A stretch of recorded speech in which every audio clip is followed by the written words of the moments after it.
So ever since starting my YouTube channel, there is one question I get asked time and time again. So typically, I always see people put the camera right here. And let me tell you, I do not do that. So first things first, let's just go into the gear list. Exactly what I use. I'll go ahead and put all the links in the descriptions below in case y'all are curious about looking into them more. So my main camera for POV is the GoPro Hero 12. And my main camera for still shots is this iPhone 16 Pro right here. That's kind of inception. Personally, I love this camera. And one thing you'll notice is that I'm using a ND filter. This is a 2 to 32 stop filter, and I think it is essential to running your GoPro videos. The way I do it is quite a bit different.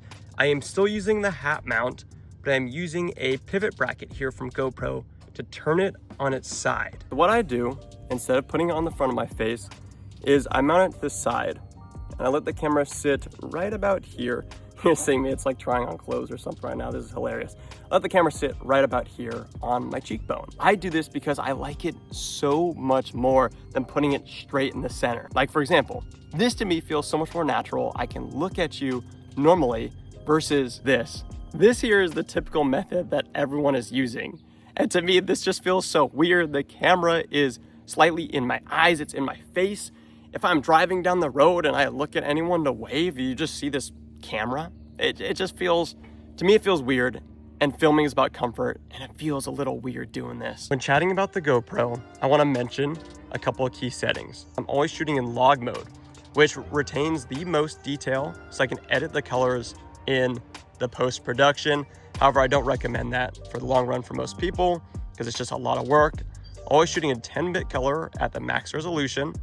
One thing I need to mention is I always keep my shutter speed at 1/60 because I'm always shooting in 30 frames per second. This ND filter right here protects my camera from being overexposed when I'm shooting at 1/60 frames per second.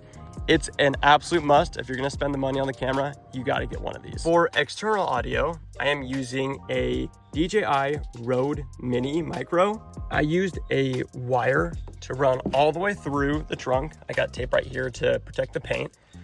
Back behind where the spare tire goes and up into the cabin of the car.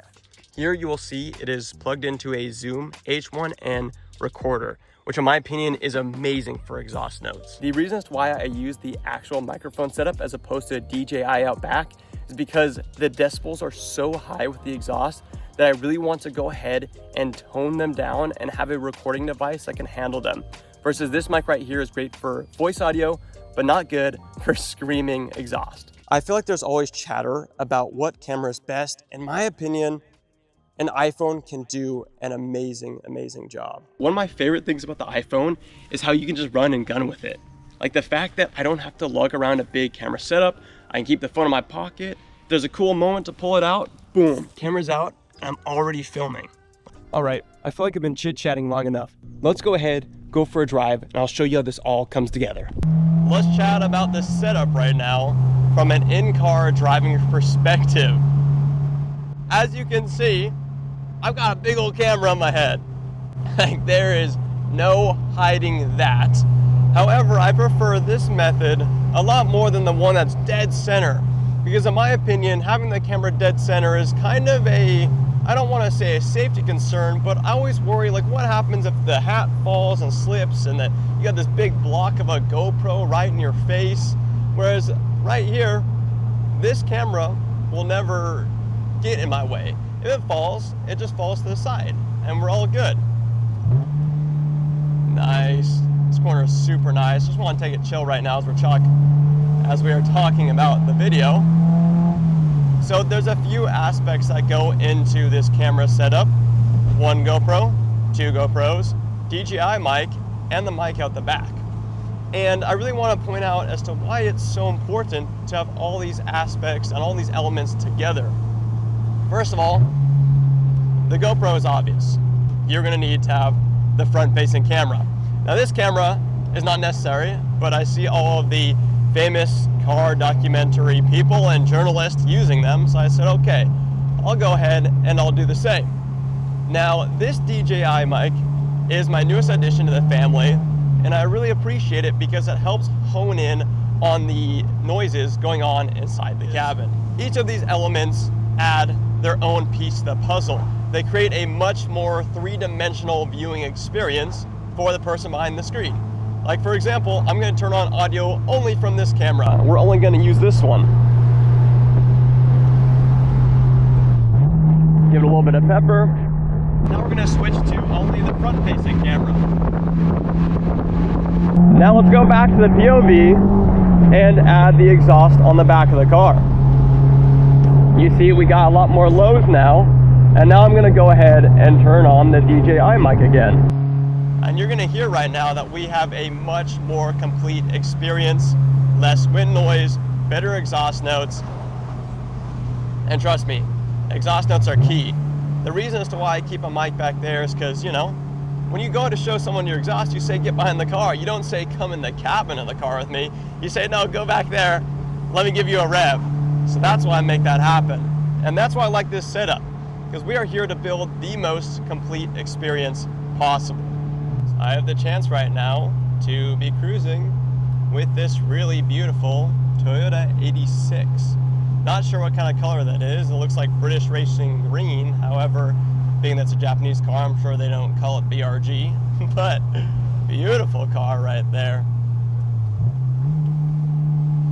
So like I mentioned in the past, I shoot in log mode. Let me show you what log looks like without color. Log is very flat.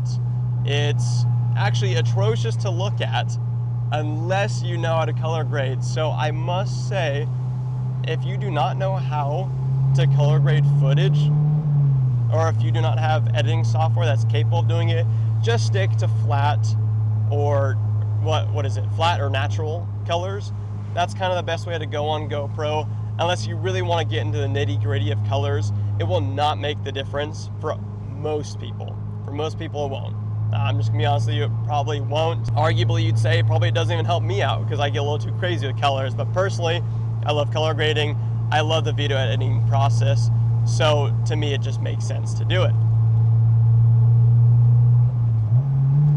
And then what you'll see right here, this thing on the front is an ND filter. Mine is adjustable 2 to 32 stops. Essentially what you're doing with an ND filter is you're allowing yourself to set your shutter speed to double that of your frames per second that you're shooting at. So I'm shooting at 30 frames per second at 1/60 shutter speed.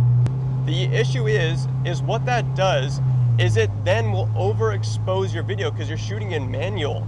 Typically the camera uses your shutter speed to make sure your exposure is perfect. But in this case, it doesn't have that ability anymore. So you're really relying on this ND filter to then set your exposure back to normal. Like for example, do you want to see me blow out the exposure real quick? Boom. That would be blowing out the exposure. There's no way that this looks good. So I can go ahead and I can crank it down to the point that now we're finally getting the lower highlights and all that. Huge tip. I would not use a GoPro or film a POV video without an ND filter. Like, let's be honest right now, this is what's going to make your videos look professional. You can get one for like $20. If you're spending $300 on action cam, $20 to ensure that you get good, clean, blurred POV videos is so worth it. I'll roll through some gears for you guys right now. I'm kind of starting to realize that I haven't done a pull of this video. What the heck is up with that? All right, we are recording audio. Gonna drop it down to second gear, might as well. And let's show everyone some VTech.